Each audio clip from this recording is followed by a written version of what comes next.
नमस्कार, मी पंजाब डक. आज आहे 26 ऑगस्ट 2025 आणि मी आता शेतकऱ्याला सांगणार आहे की मी सांगितलं ना 27 तारखेला राज्यात पाऊस सुरू होणार आहे. तर सर्वप्रथम उद्यापासून काय होणार आहे, 27 तारखेला श्रीचं आगमन आहे, म्हणजे गणपती बाप्पाचं आगमन आहे आणि पावसाचं देखील सुरुवात होणार आहे. म्हणून शेतकऱ्यांनी हा अंदाज लक्षात घ्यायचा.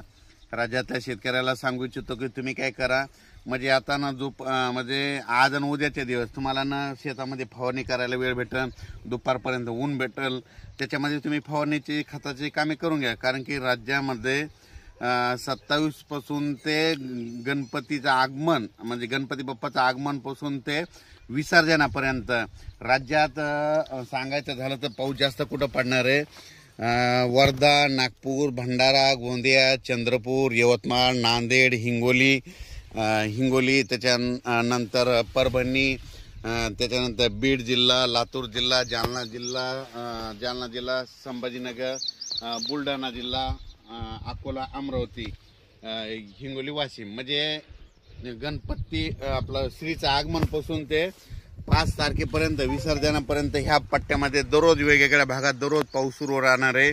म्हणून हा अंदाज लक्षात घ्यायचा. आणि राज्यातल्या शेतकऱ्याला सांगू इच्छितो की राज्यात देखील इतर भागात देखील म्हणजे पुणे म्हणजे कोकण पट्टीपासून ते मुंबई, इगतपुरी, नाशिक तिकडला देखील ह्यामध्ये उद्यापासून 28 पासून पाऊस वाढणार आहे. श्रीचं आगमन होणार आहे आणि तिकडला पाऊस वाढणार आहे. सातारा, सांगली, सोलापूर, कोल्हापूर तिकडं देखील काय होणार आहे, श्रीचं आगमन झालं की तिकडं देखील पाऊस वाढणार आहे. म्हणून बीड जिल्ह्यात देखील वाढणार आहे, कडा आष्टीकडे पडणार आहे, अहिल्यानगरकडे देखील पडणार आहे, जळगाव जिल्ह्यात देखील पडणार आहे, धुळे जिल्ह्यात देखील पडणार आहे, नंदुरबार जिल्ह्यात देखील पडणार आहे, नाशिककडे पडणार आहे, इगतपुरीकडे जरा तिकडचा दररोज चालूच राहील. म्हणून हे लक्षात येतं. पण त्याच्या व्यतिरिक्त तुम्हाला एक सांगू इच्छितो की राज्यात म्हणजे पूर्व विदर्भ, पश्चिम विदर्भ, मराठवाड्यामध्ये आता हे श्रीचं आगमन उद्यापासून, तसं तर आजच नांदेड जिल्ह्यातून आजच पावसाला सुरुवात होईल. नांदेड, धर्माबाद, बिलोली, नायगाव, यवतमाळ म्हणजे इकडून अशी सुरुवात होईल अहमदपूर, लातूर. तर ते काय होणार आहे तुम्हाला सांगतो, आजपासून ते 5 तारखेपर्यंत दररोज मराठवाड्यात, पूर्व विदर्भ, पश्चिम विदर्भ, मराठवाड्यात ते 7 जिल्हे आणि त्याच्यानंतर 11 जिल्हे, 16-17 जिल्ह्यात मग आता हे पाऊस जास्त राहणार आहे.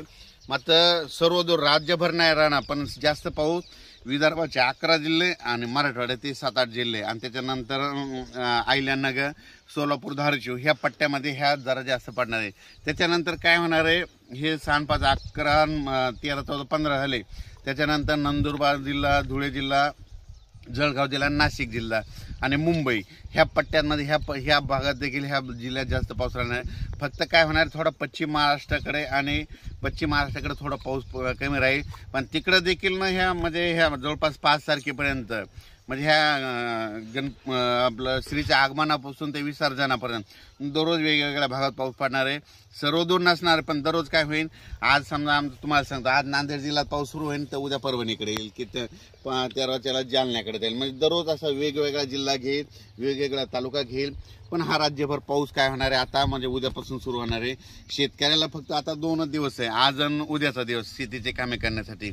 आज दुपारपर्यंत काय होईल, थोडं सूर्यदर्शन होईल. सूर्यदर्शन झाल्याच्या नंतर काय होईल, लगेच काय होईल, पुन्हा दुपारी 2:30च्या नंतर काही भागाला पाऊस सुरुवात होणार आहे. म्हणून हे लक्षात घ्यायचं. पण राज्यात मात्र सांगायचं झालं तर म्हणजे हे उद्या म्हणजे 27 तारखेपासून 27 ऑगस्ट ते जवळपास 5 सप्टेंबरच्या दरम्यान दररोज वेगवेगळ्या भागात विखुरलेला स्वरूपाचा पाऊस पडणार आहे. जास्त पाऊस पूर्व विदर्भ, पश्चिम विदर्भ, मराठवाड्याकडे असणार आहे. म्हणून मराठवाडा आणि ह्या 3 विभागातल्या शेतकऱ्यांनी हा अंदाज लक्षात घ्यायचा. फक्त मग त्याचा पावसाचा जोर कुठं पश्चिम महाराष्ट्राकडे कमी राहील, तिकडे देखील पाऊस पडणार आहे, पण काय होणार, थोडाफार कमी प्रमाणात राहणार आहे. म्हणून हा अंदाज लक्षात घ्यायचा.